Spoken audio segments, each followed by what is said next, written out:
Intanto ricordiamo che domani mattina l'apertura vasca è fissata alle ore 7:30, inizio delle gare ore 8:30.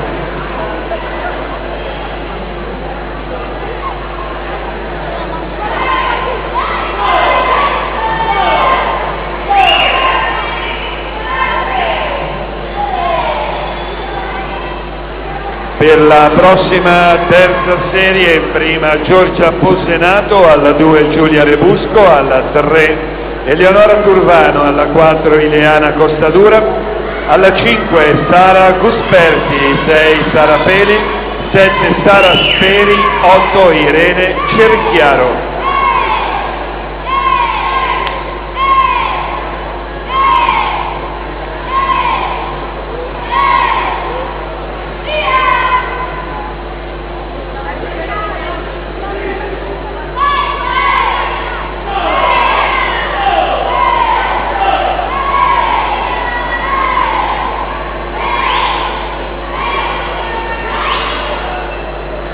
E siamo al passaggio ai 100 metri.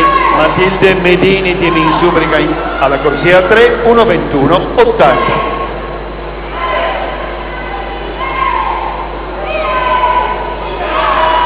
Attenzione, Simone Lavizzari, Lorenzo Appiani, Giacomo Gatti, Gabriele Puppi, Lorenzo Monteleone, Alberto Desenzani, Gabriel Brustulli, Alessio Pizzonia Zoina, Andrea Chiodini, Leonardo Lucato, Emanuele Brivio, Davide Caprioglio, Giacomo Viazzo, Luca Perani e Cristian Nardin sono attesi in zona premiazione.